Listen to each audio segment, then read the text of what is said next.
প্রিয় দেশবাসী, অত্যন্ত দুঃখ ভারাক্রান্ত হৃদয় নিয়ে আপনাদেরকে বলতে হচ্ছে, ঝালকাঠি ১ আসনের রাজাপুর উপজেলাধীন পেংরি অঞ্চলে আমাদের বাংলাদেশ জামাত ইসলামীর মহিলা কর্মীরা তারা আমাদের দাঁড়িপাল্লা প্রতীকের জন্য দাওয়াত নিয়ে সেখানে বাড়িতে বাড়িতে যাচ্ছিলেন। গত বেশ কয়েকদিন পর্যন্ত পেংরিতে বিএনপির সন্ত্রাসীরা তাদেরকে বাধা প্রদান করেছে, ভয়ভীতি প্রদর্শন করেছে।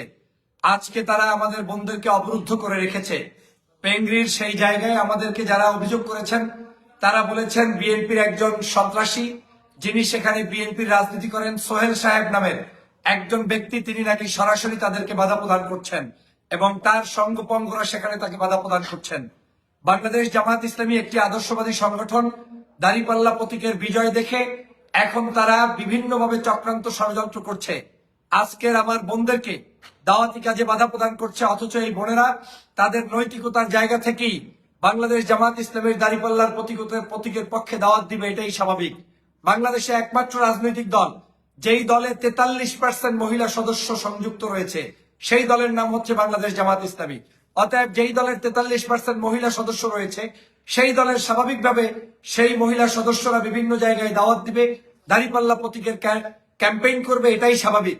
কিন্তু দুর্ভাগ্যজনক হলেও সত্য, আজকের যখন এই দাঁড়িপাল্লা প্রতীকের জয় জয়কার চলছে, তখন সেই দাঁড়িপাল্লা প্রতীককে বিভিন্নভাবে হারিয়ে দেওয়ার জন্য চক্রান্ত অব্যাহত রাখছে এবং সেই দাঁড়িপাল্লা প্রতীকের যারা ক্যাম্পেইন করছে তাদেরকে বাধা প্রদান করা হচ্ছে। সংগ্রামী দেশবাসী, আপনাদেরকে উদাত্ত আহ্বান জানাই, আপনারা সারা বাংলাদেশের যারা এই নারীদেরকে হেনস্থা করছে, নারীদের স্কার্ফ টেনে ধরছে, নারীদের উপর আক্রমণ করছে, তাদের ব্যাপারে সোচ্চার হবেন, তাদেরকে প্রতিরোধ করবেন। ব্যালট বিপ্লবের মাধ্যমে 12 তারিখ ফেব্রুয়ারি মাসের ইনশাআল্লাহ দাঁড়িপাল্লা প্রতীক এবং 11 দলীয় জোটকে জয়যুক্ত করবেন। আমরা কোন নারী হেনস্থাকারী কোন দলকে ভোট দিব না। রাজাপুর কাঠালিয়ার সব সন্ত্রাসীদেরকে বলে দিচ্ছি, কোন সুযোগ নেই, তুমি এই কায়েদ সাহেব হুজুরের নাতির সাথে বাড়তে আসবা না। আমি স্পষ্ট করে বলছি, যাদের ভোট নাই তারা সন্ত্রাস, চাঁদাবাজ, নৈরাজ্য সৃষ্টি করে ভোটের মাঠে অরাজকতা তৈরি করে তারপর অন্যায় পথে ক্ষমতায় আসতে চান। বিন্দুমাত্র কাজ হবে না, আপনাদের পায়ের তলায় মাটি নাই।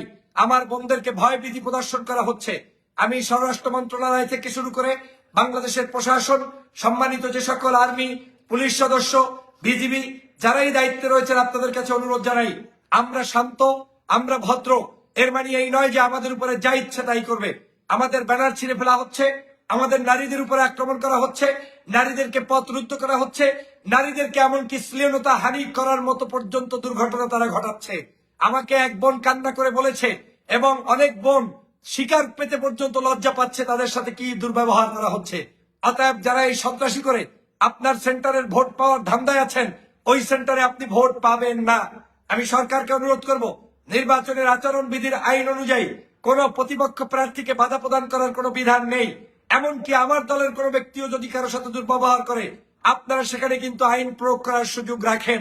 কিন্তু বাংলাদেশ জামাত ইসলামী শান্তশিষ্ট দল, তারা কারো পায়ের সাথে পাড়া দিয়ে কোনো অন্যায় আচরণ করতে চায় না।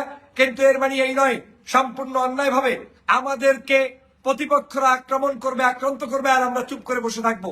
সরকার এবং নির্বাচন কমিশনকে বলছি, এই সন্ত্রাসীদের তালিকা আপনাদের কাছে আছে, তাদের নামে মামলা হামলা বিভিন্ন ধরনের অভিযোগ আছে। রাজাপুরে শুধু ওই পেংরি অঞ্চল নয়, এরকম আরো বেশ কয়েকটি অঞ্চল রয়েছে যেখানে বিভিন্নভাবে তারা ত্রাসের রাজত্ব কায়েম করতে চায়। এমনকি নির্বাচনের 3 দিন আগ থেকে নাকি তারা সেই পরিকল্পনা নিচ্ছে, ভোট কারচুপি করার ষড়যন্ত্র করছে। অতএব আমাদের এই বোনদেরকে কাজে যারা বাধা দিচ্ছে, তাদেরকে এখনই গ্রেপ্তার করে নির্বাচনের পরিবেশ সুষ্ঠু করুন। যদি তাদেরকে গ্রেপ্তার না করেন এবং কোনো অপ্রীতিকর ঘটনা ঘটে, তাহলে বুঝতে হবে আপনারা কিন্তু আপনাদের এই জায়গায় দায়িত্ব পালনে ব্যর্থ হবেন এবং সেই ব্যর্থতার দায়ভার আপনাদেরকে নিতে হবে। অতএব আমি শ্রদ্ধা জানাই আমাদের প্রশাসন, এতদিন পর্যন্ত যেভাবে সবার প্রতি নিরপেক্ষতা রেখেছেন, আমাদেরকে সহযোগিতা করেছেন, আপনাদেরকে ধন্যবাদ জানাই। কিন্তু এই নির্বাচনের 7-8 দিন আগে আপনারা এসে শেষ সময়ে তরিটা ডুবাইয়ে দিবেন না খালের ভিতরে। অতএব এই পেংরিতে আমার বোনদের উপরে যে আক্রমণ কিংবা তাদেরকে পথরুদ্ধ করা কিংবা তাদেরকে অবরুদ্ধ করার মতো ষড়যন্ত্র যারা করেছে, আপনারা তাদেরকে চিহ্নিত করে আজ রাতের মধ্যে গ্রেপ্তার করবেন। আমি ক্যান্ডিডেট হিসেবে বলছি, আমার কোনো মা বোন, আমার কোনো ভাই কর্মীর গায়ে কেউ যদি হাত তোলে, তার কিন্তু পরিণতি ভালো হবে না। এটা ঝালকাঠি 1 আসন, বাংলাদেশের একটা টপ লিস্টেড আসন। এই আসন নিয়ে সমগ্র বাংলাদেশ কনসার্ন রয়েছে। অতএব আমিরে জামাত ডাক্তার শফিকুর রহমান আমাকে এখানে ক্যান্ডিডেট পাঠিয়েছে। আমার জীবন থাকতে এই আসনে অবৈধ অনৈতিক কোনো কাজ হতে দেব না। কোনো চাঁদাবাজ সন্ত্রাসী আমার ভোট কারচুপি করে তারপরে নির্বাচিত হবেন সেই আশায় ঘুরে বালি আমি থাকতে দেব না। প্রয়োজনে আমি শহীদ হব, কিন্তু আমার এই জনপদকে সন্ত্রাস, চাঁদাবাজ, নৈরাজ্য মুক্ত এবং দখলদারিত্ব মুক্ত সমাজ গঠনে আমি ভূমিকা পালন করব। আমার এই অঞ্চলে কোনো মামলা হামলা থাকতে পারবে না, কোনো অনৈতিক ভাবে কোনো মানুষের উপরে জুলুম থাকতে পারবে না, কোনো দল বিবেচনায় কারো উপরে অত্যাচার চলতে পারবে না। ব্যবসা বাণিজ্য স্বাধীনভাবে চাকরি বাকরি সবাই করবে, যার যার মতো দল করবে, কিন্তু শান্তভাবে করতে হবে। এই শান্ত জনপদকে বিএনপির যেই সন্ত্রাসীরা অশান্ত করার চক্রান্ত করছেন, সাবধান হয়ে যান। আমাকে টলাতে পারবেন না, নাড়াতে পারবেন না। অতএব আজকের এই নারীর উপরে আক্রমণ কিংবা তাদেরকে অবরুদ্ধ করার যে দুঃসাহস দেখিয়েছেন, এই দুঃসাহসের পরিণতি কিন্তু ব্যালট পেপারে তো হবেই। পাশাপাশি বাংলাদেশ জামাত ইসলামের এই শান্তশিষ্ট কর্মীরাও কিন্তু শান্ত হয়ে বসে থাকার সুযোগ কিন্তু আর রাখবেন না। অতএব সাবধান হয়ে যান। আমরা সরকারের কাছে, প্রশাসনের কাছে সর্বোচ্চ অনুরোধ জানাই, দ্রুত এটা তদন্ত করে আপনারা সঠিক বিচার করুন। আর যদি সেটা করতে ব্যর্থ হন, তাহলে কিন্তু এই নির্বাচনের পরিবেশ ব্যাহত হবে, ভালো থাকবে না। সবাইকে ধন্যবাদ। আসসালামু আলাইকুম।